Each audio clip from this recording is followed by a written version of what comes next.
Hi, I'm Dr. Eric Arzubi. I'm a board-certified child psychiatrist, and I'm here today to talk to you about something that we're all seeing much more frequently in our practices, the mental health impact of social media on our young patients.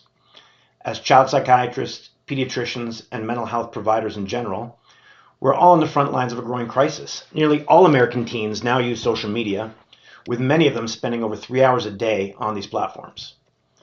But what does this mean for their developing brains and their mental health? And more importantly, what can we do about it? Well, let's start with the scope of the problem.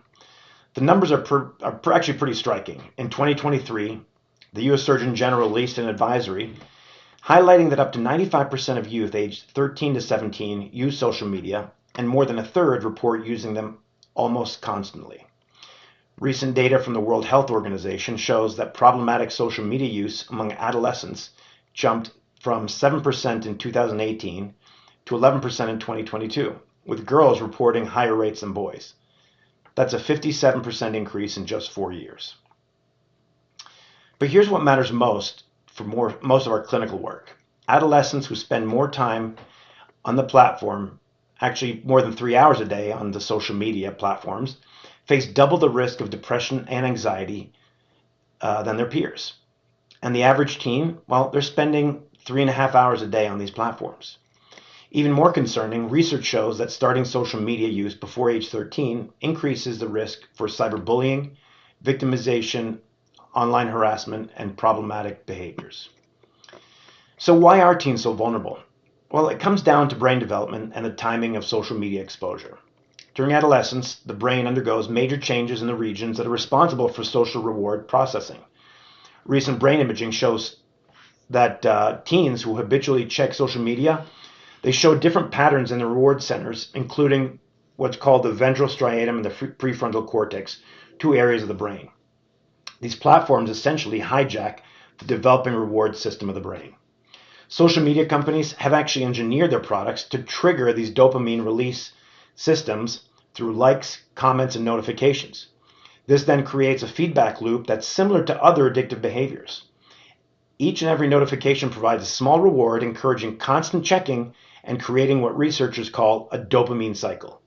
Over time, this can reduce the brain's sensitivity to natural rewards and increase the dependency on digital validation. But the mechanisms go beyond addiction. Let me highlight 4 key pathways of harm we're seeing. First, there's sleep disruption. Nearly 1 in 3 adolescents report using screens until midnight or later. Social media use before bed, it suppresses the melatonin production and it disrupts circadian rhythms and reduces both sleep quality and duration. And as we all know, poor sleep amplifies every mental health problem that people face. Secondly, social comparison and fear of missing out, also known as FOMO, that we all know too well, it means that teens see curated highlight reels of their peers' lives and compare themselves unfavorably. Studies show that 56% of social media users experience FOMO, which drives constant checking and increases feelings of anxiety and inadequacy. Third, cyberbullying. Recent World Health Organization data shows that 1 in 6 school-aged children experience cyberbullying. The research is pretty clear. Cyberbullying victims are 4 times more likely to engage in self-harm or suicidal behaviors compared to non-bullied peers. And 93% of cyberbullying victims report adverse mental health effects, particularly sadness and hopelessness. Fourth, body image concerns and eating disorders. Social media exposure to idealized body types strongly correlates with body dissatisfaction, especially among adolescent girls. Platforms like Instagram and TikTok promote unrealistic beauty standards through filtered images and fitspiration content, normalizing disordered eating behaviors. Now, here's something critical that we often miss. The relationship between social media and mental health runs both ways. There was a groundbreaking 2025 study that followed nearly 500 adolescents for 100 days and found that depressed teens don't necessarily use social media more than their peers. What does change dramatically is their experience. Depressed adolescents reported feeling twice as insecure after scrolling and nearly twice as rejected during online communication with friends. This means social media doesn't just cause mental health problems, it also makes existing conditions worse. Teens with depression experience the online world as a harsher place, creating a vicious cycle. Now, before we move to clinical recommendations, I want to acknowledge that social media isn't entirely harmful. Research shows that there are genuine benefits, including social connection with friends and family, access to support communities, opportunities for self-expression, and access to educational content. The key isn't complete avoidance, it's about healthy, balanced use. So in other words, quality matters more than quantity. So what should we be doing in our practices? First, we need to screen. The American Academy of Pediatrics recommends addressing social media use at every well child visit for school-aged children and adolescents. Simple documentation macros can make this feasible even in busy clinics. Quality improvement studies show that with basic interventions, we can screen more than 50% of adolescent patients during routine visits. Also, consider using validated tools like the HEADS-4, so HEADS-4. The HEADS-4 screening extends the traditional HEADS HEADSSS assessment by adding social media usage, including screen time and specific risks like cyberbullying and sexting. For problematic use, use the PRIUS-3, that's PRIUSS-3,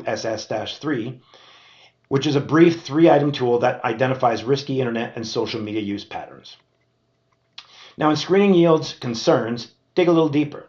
Ask about time spent on the platforms, especially before bed. Ask about their experiences. Do they feel worse after scrolling? Have they experienced cyberbullying or harassment? And are they comparing themselves to others online? And don't forget to screen teens who are highly active on social media for signs of depression and anxiety. As we talked about, these often co-occur. So now for practical guidance that we can offer families. First, recommend waiting until at least age 13 before starting social media accounts. Research clearly shows increased risks when children start younger. And even at 13 years old, readiness varies by individual child. Secondly, emphasize the importance of strong parent-child relationships.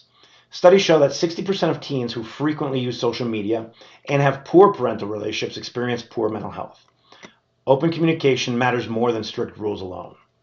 Third, help families create a family media plan. The American Academy of Pediatrics offers free tools at healthychildren.org.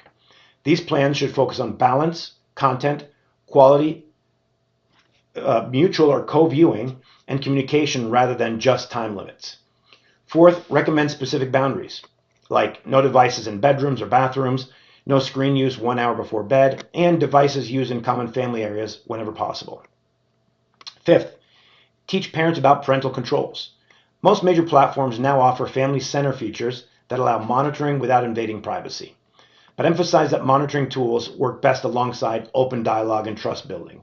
In other words, you got to combine the setting boundaries and limits with better and more open communication between parent and child. Sixth, help families focus on content, not just time. Recent research shows that the type of content consumed matters more than the duration of use. Remember, we said that the internet and social media isn't all bad. So exposure to weight loss content, idealized body images, and negative comparison-driven content causes the most harm. And finally, promote digital literacy. Help teens develop critical thinking skills about what they see online, understand how the algorithms work, and recognize when content is manipulated or misleading. We also need to know when to escalate care. You can refer to mental health specialists when you see signs of problematic media use paired with functional impairment. That's when social media is interfering with sleep, schoolwork, family relationships, or physical activity. Also, refer when you identify underlying conditions. Remember, problematic interactive media use is often a symptom of ADHD, anxiety disorders, or mood disorders. The excessive use is an attempt at self-soothing. Here's the bottom line. Social media is here to stay, and our young patients need us to help them navigate it safely. We can't just rely on regulation alone. We need to integrate screening into routine care, provide evidence-based guidance to families, and advocate for safer digital environments for our patients. The research is still evolving, but we do have enough evidence now to take action. So let's start having these conversations with every family at every visit. Our patients' developing brains and their mental health depend on it. Thank you.